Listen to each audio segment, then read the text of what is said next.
नमस्कार दोस्तों, स्वागत है आपका द पॉलिटिकल टेस्ट में और मैं हूं अजय सिन्हा। दोस्तों, मौजूदा लोकसभा चुनाव यानी 2024 के लोकसभा चुनाव भारतीय राजनीति का नया इतिहास लिखेंगे, नई परिपाटी लिखेंगे और इसी चुनाव से नए भविष्य का उदय होगा।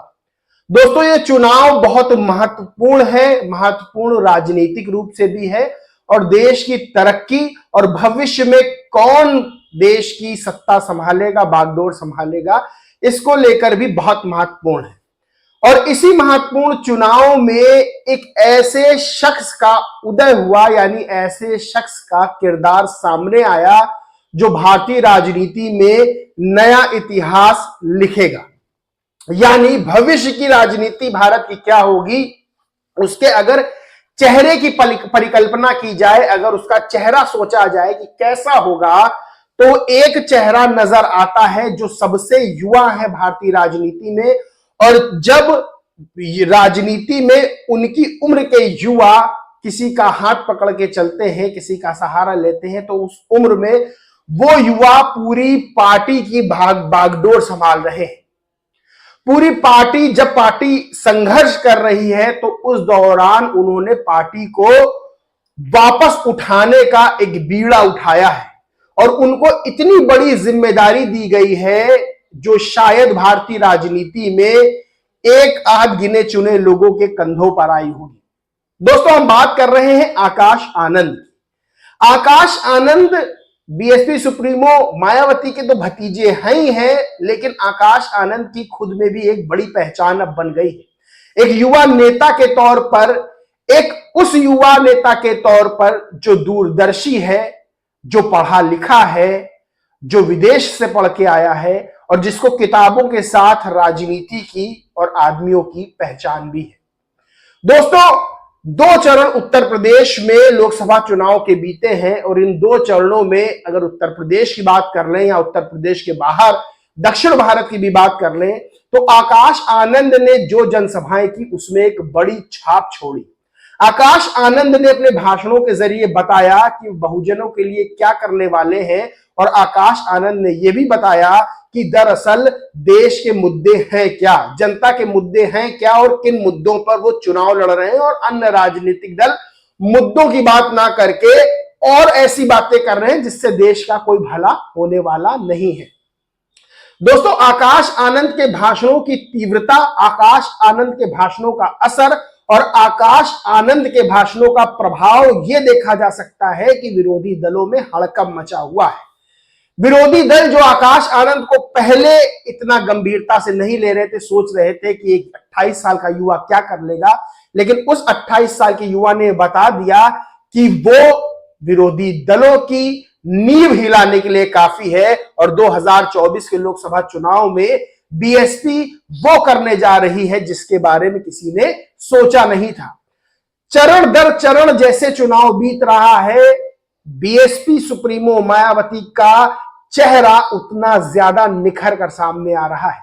यानी बीएसपी का कद जो है वो ज्यादा बड़े तौर पर सामने आ रहा है और ये बात अब ढकी छुपी नहीं रही और ये बात अब छुपाई भी नहीं जा सकती, दबाई भी नहीं जा सकती है, क्योंकि आप पानी को जितना ज्यादा मुट्ठी में भींचेंगे वो पानी उतनी ही तेजी से निकलेगा।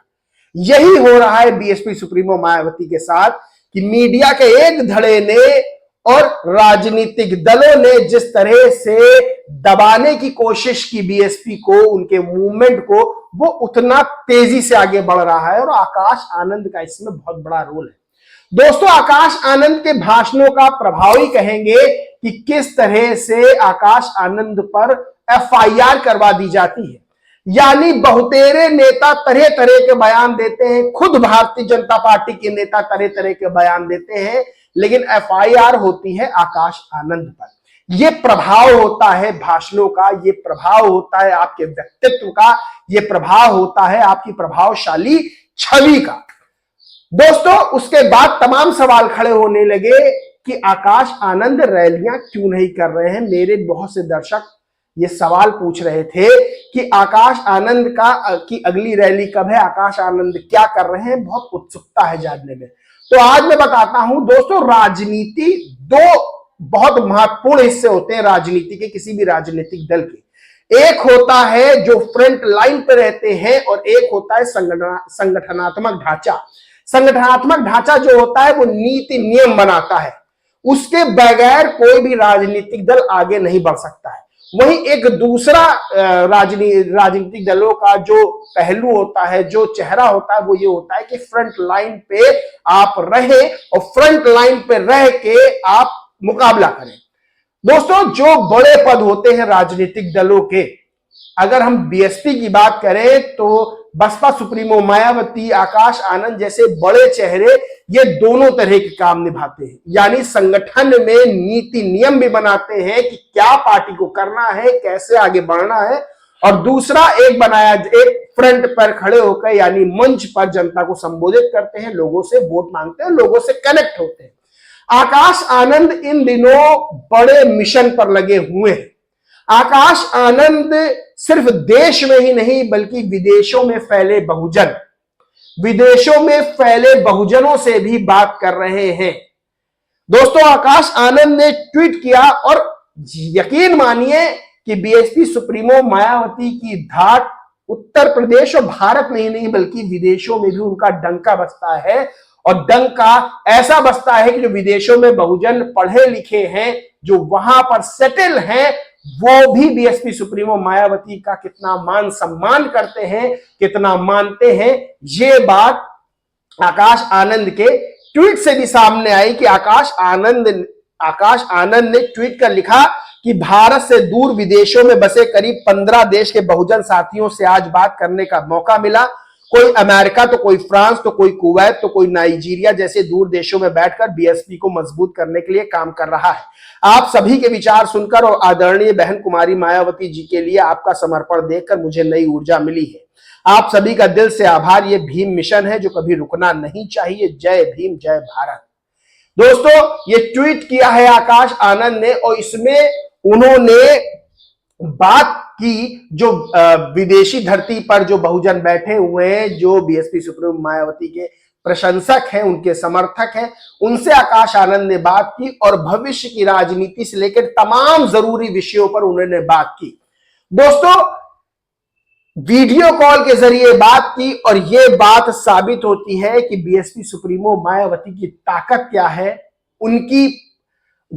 उनका समर्थक वर्ग है वो कहां कहां है। दुनिया का ऐसा कोई देश नहीं जहां बीएसपी का समर्थक वर्ग ना हो, जहां बहन जी मायावती का समर्थक वर्ग ना हो।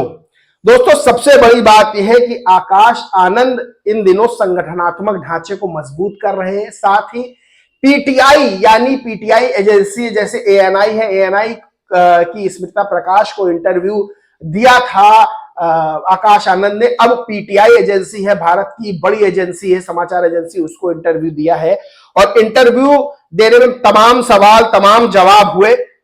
उसमें भी आकाश आनंद ने, सुनिएगा जाके, उसमें भी आकाश आनंद ने ट्वीट कर लिखा कि देश में युवाओं के साथ जो नाइंसाफी हो रही है, मैं उसके खिलाफ बोलता हूं। शोषण, जाति भेदभाव के खिलाफ ही बहुजन समाज पार्टी की स्थापना हुई है। बी टीम का प्रोपेगेंडा फैलाकर विरोधी दल खबरों में आ सकते हैं, लेकिन भाजपा को सिर्फ आदरणीय बहन कुमारी मायावती जी के नेतृत्व में बीएसपी ही हरा सकती है। दोस्तों, ये ट्वीट किया, दरअसल पीटीआई के जो इंटरव्यूअर थे, पत्रकार, उन्होंने सवाल पूछ रहे थे और आकाश आनंद से कई मुद्दों पर सवाल पूछा। एक सवाल ये भी पूछा कि आप पर आरोप लगते हैं कि आप बीजेपी की बी टीम है, तो उसका बड़ी सटीकता से आंसर दिया, उत्तर दिया आकाश आनंद ने और कहा कि इस तरह की बातें करके विपक्ष मीडिया में तो आ सकता है, लेकिन इस तरह की बातें करने से बीएसपी का कद नहीं छोटा होगा और सच्चाई छुपेगी नहीं कि सिर्फ और सिर्फ बीजेपी को बीएसपी सुप्रीमो मायावती ही रोक सकती है। और ये बात कल के वीडियो में ये बात मैं बता चुका हूं कि किस तरह लखनऊ जैसी हॉट सीट पर, यानी जो सबसे हॉट सीट उत्तर प्रदेश की है, राजधानी लखनऊ की, वहां पर जब रक्षा मंत्री राजनाथ सिंह का रोड शो निकलता है और उनके बेटे नीरज सिंह जो राजनीतिक रूप से एक्टिव हैं, उनसे पत्रकार सवाल करता है और पूछता है कि आपके लिए इंडिया अलायंस के रविदास मल्होत्रा चुनौती है। तो नीरज सिंह कहते हैं कि सरवर मलिक, बीएसपी प्रत्याशी सरवर मलिक जो है वो चुनौती है।